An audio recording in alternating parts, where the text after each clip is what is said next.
As discussões em Brasília continuam de olho no cenário eleitoral, o crédito e endividamento ainda em pauta. A nossa analista Lucinda Pinto está aqui comigo para a gente entender os caminhos escolhidos pelo presidente Lula. Tudo bem, Lucinda? Boa tarde. Boa tarde, Muriel. Tudo bem? Boa tarde. Tudo bem, bem-vinda. Quero muito te ouvir.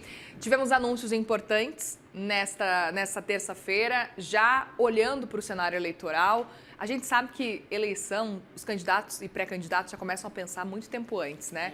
Meses atrás. Mas agora a gente tem um cenário em que está muito claro que tudo vai ser agora focado em eleição.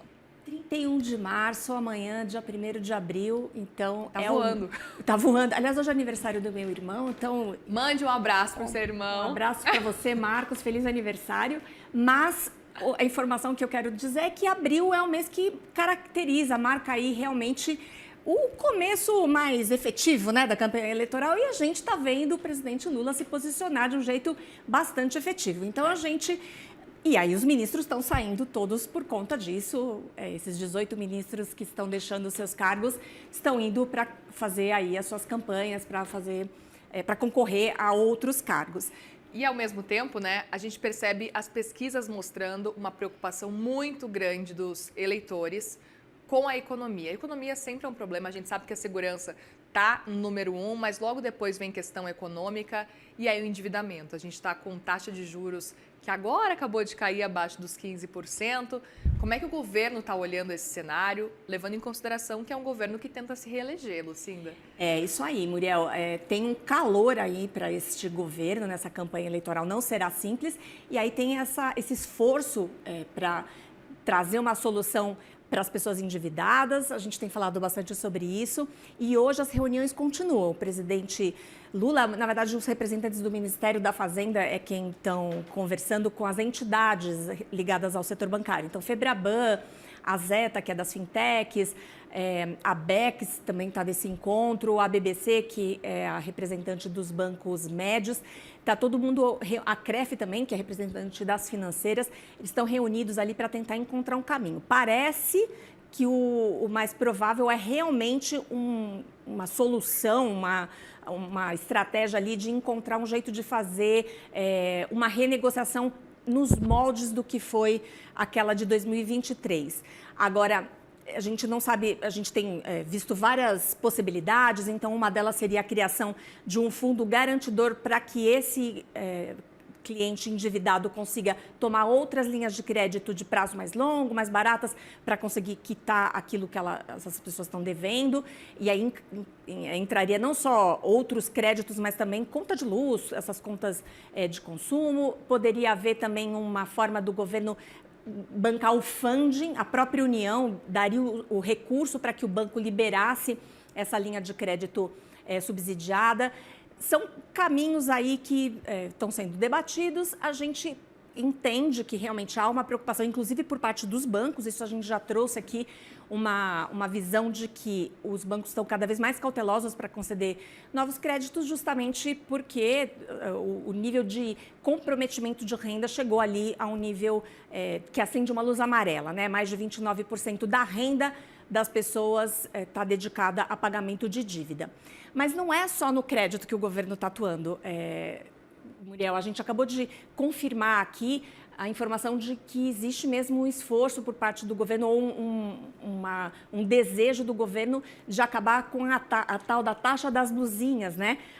O imposto que se cobra dos itens importados, especialmente das plataformas asiáticas, né? A gente lembra desse imposto e isso é remetido diretamente ali às plataformas de varejo asiático. Então, tem ali uma série de medidas que estão aí nesse cardápio de atitudes.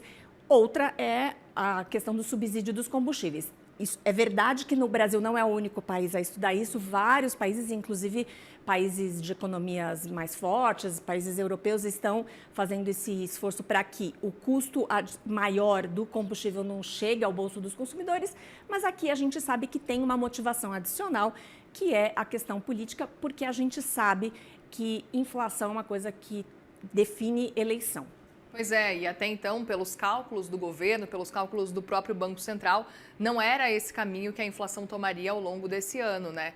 E agora diante dessa guerra, diante de um cenário de alta do petróleo, talvez a inflação passe aí a subir, a aumentar, talvez a gente tenha um PIB até um pouco menor e aí, inclusive, as previsões e projeções de queda na taxa de juros vão surgindo aí vão surgindo dúvidas com relação a esse cenário.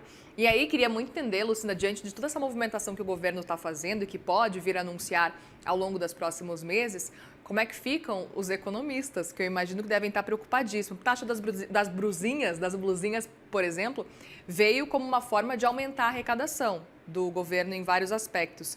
Queria entender, a Haddad também não deve estar amando essa ideia, né?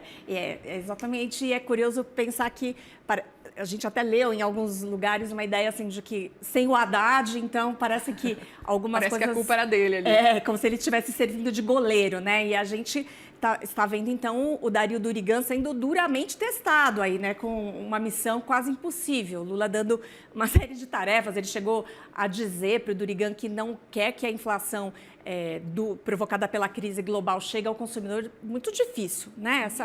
Muito difícil.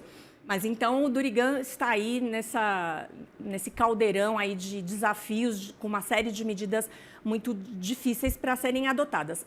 Do ponto de vista fiscal, do ponto de vista do efeito direto sobre as contas públicas para este ano, a gente não acha que, não sente uma grande preocupação hoje. O problema é para onde as coisas vão, né? Na verdade, tem muito mais a ver com tendência do que exatamente com resultado agora, né? Porque, de fato, a gente sabe que tudo que é temporário, né, todos os benefícios que são concedidos de forma pontual, como, por exemplo, a isenção, o subsídio aí para os combustíveis, o risco de se tornar duradouro é enorme, ainda mais considerando que é isso, assim, supostamente esse subsídio ele teria que terminar antes da eleição, no momento em que a campanha vai estar ali, a decisão vai estar no auge, né? Então, o governo vai mexer nesse subsídio quando estiver ali bem na contagem, ali voto a voto, né, da atração dos seus eleitores. Então, é esse tipo de coisa que preocupa bastante. Quer dizer, medidas que sejam tomadas no calor ali da eleição, né, da disputa eleitoral e que acabem virando uma espécie de herança para o próximo governo, seja do Lula ou seja do seu adversário.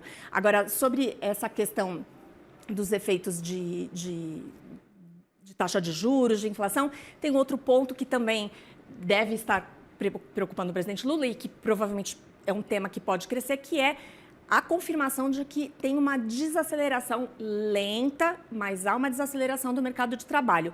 Os números do CAGED confirmaram isso. Então, foram gerados 255 mil postos de trabalho com carteira assinada em fevereiro. Isso é um pouquinho abaixo do que o mercado estava aguardando, confirma que começou mesmo essa desaceleração lenta. Mas a gente não sabe que ritmo esse movimento vai tomar ao longo do ano, como isso estará ali na frente. Então, a verdade é que o cenário para o presidente Lula ganhou aí contornos mais desafiadores. Então, inflação mais alta, mercado de trabalho desacelerando, uma queda de juros muito menor do que todos gostaríamos, né? Ele e todos nós gostaríamos. Então, é um ambiente aí cheio de dúvidas, né? Cheio de questões. Endividamento muito alto. Então, teremos muitas emoções aí no noticiário sobre novas medidas, campanha eleitoral na rua. É isso que a gente vai ver. E a gente vai continuar, claro, repercutindo tudo isso por aqui com a Lucinda. Obrigada. Obrigada, Muriel.